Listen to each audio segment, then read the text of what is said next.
Hello everybody, and welcome to Ancient Architects. Please subscribe now to get the latest ancient history news and independent research from around the world. Thousands of years before Harry Potter entered Ollivander's wand shop in the famous book and film The Philosopher's Stone, the ancient Egyptians had already mastered the art of magic wands. They were probably not quite as powerful, but they were certainly more beautiful, and in this video we are going to take a look at the art of Egyptian wands and magic, and find out what it was all about.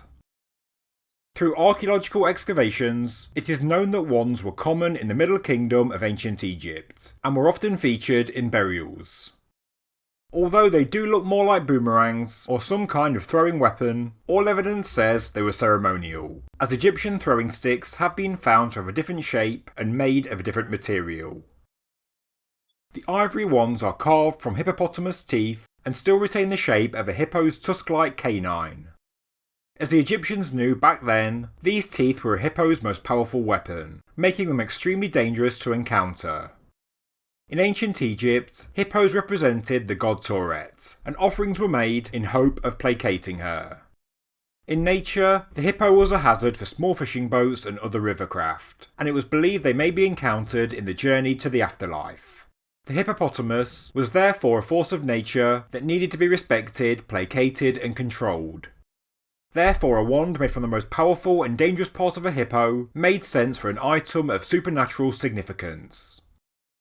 This late Middle Kingdom wand pictured is dated to between 1981 and 1640 BC, and it clearly shows wear on the tip, suggesting it was used before being placed into the owner's tomb. It is beautifully decorated with figures of protective deities that carry knives to ward off evil spirits. Some of the wands of ancient Egypt were inscribed with the words "protection of day" and "protection of night." Some inscriptions were longer when they were used to protect small children.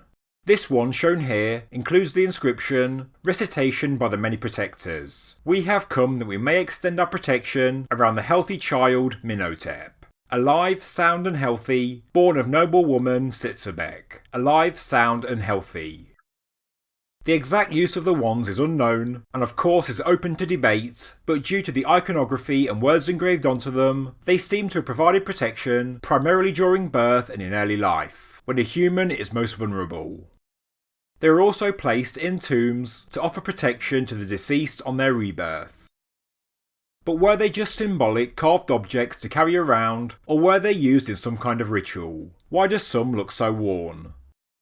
We know there were metal wands representing the snake god Great of Magic, and were carried by some magic practitioners. The more common semicircular ivory wands were used particularly in the 2nd century BC. It is believed that wands were symbols of authority of the magician to summon powerful beings and to make them obey him or her. Magic was incredibly important in ancient Egypt. The term they used to describe magic was Heka. Not dissimilar to the Force in the Star Wars franchise, Use the Force, Luke. Heka was believed to be a natural force that is present throughout the universe. The same force that was used by the Creator to create and animate the world. You could tap into this force and use it with charms, spells or rituals in order to attempt to produce supernatural events or control nature. Heka is personified by a god of the same name, a god who predated creation. The magic of Heka was believed to be available to both the gods and to the people, with mortals generally using it to ward off the forces of evil, as seen with the inscriptions on the wands. There is evidence that some used it for personal gain, to influence others by casting love spells, or even to cause harm to enemies. Most ancient rituals included the incantations of spells, which consisted of two parts, the spoken word as well as actions. I would suggest that the magic wands were part of these ancient rituals, seen as a device to ensure protection, but of course I'm only guessing. Because as well as the Force, aka Heka, there was also a dark side, and people believed that evil forces could do real harm. They needed protection. They needed protection from demons, angry gods, or by other people making curses. People therefore performed rituals, wore amulets, and owned specific magical objects such as wands. Childbirth and youth are of course when humans are at their most vulnerable, and to the ancient Egyptians, people were probably most vulnerable when their soul passed from mortal death and through the underworld. Of course, we know that in ancient Egypt there was a priestly class, and these were the formal practitioners of magic, guardians of the secret knowledge given by the gods to humanity to ward off the blows of fate. Magical texts were kept in temples and palace libraries, and were studied and used by lector priests who were able to perform spells for protection, rebirth and healing. In some popular stories, priests were able to bring wax animals to life, or to roll back the waters of a lake. But the main role of a lector priest was to protect the king, and to help the dead become reborn.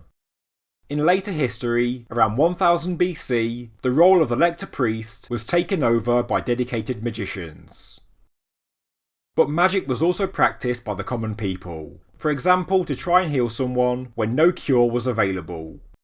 Midwives and nurses used magic in childbirth, parents used it to protect their children, and scorpion charmers used magic to rid areas of poisonous insects and reptiles.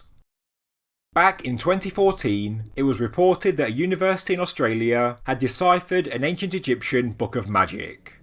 The 20-page handwritten book includes 27 spells complete with text and illustrations.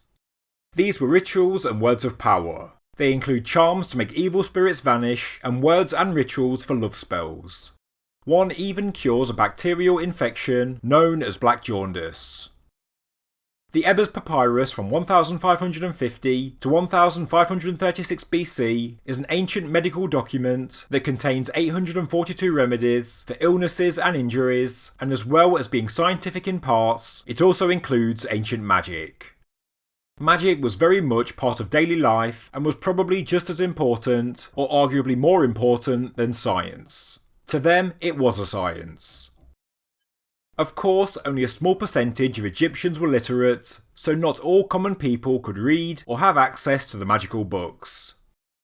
It is believed that private collections of spells would have been some of the most treasured possessions of a family, words and rituals that would ensure the safety of their family in this life and the next, much like a family Bible today.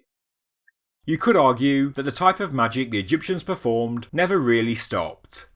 Many religious people around the world pray if a loved one cannot be healed, many have amulets or charms like a cross around their neck, and many go to a religious building like the Egyptians went to their sacred temples. People today believe in the power of faith and mind over matter, and even in the New Age, the popular law of attraction has arisen and has been adopted by so many around the world, making the authors of The Secret very rich indeed, I'm sure. In the 21st century, the techniques and rituals of the ancient Egyptians will of course be viewed as somewhat unusual, but I'm sure 4,000 years from now, humans will say the same thing about our own practices. The subject of ancient Egyptian magic is not hugely understood, but there are a number of websites you can look at to learn more. For the basis of this video, I used the fantastic website experienceancientegypt.com, and links to this and other sources are found in the description below. In July 2019, AncientOrigins.net published an article on the Ebers Papyrus, which is a fantastic read, and I've also linked below in the description. There was also another magical discovery made in 2018, and there's a fantastic article on lifescience.com about this love spell written and illustrated on an ancient Egyptian papyrus that shows two bird-like creatures connected by a phallus. This article is a great read and is also linked below in the description. As stated, wands were very common in the later part of the Middle Kingdom, and the iconography etched onto them is as bizarre as it is beautiful.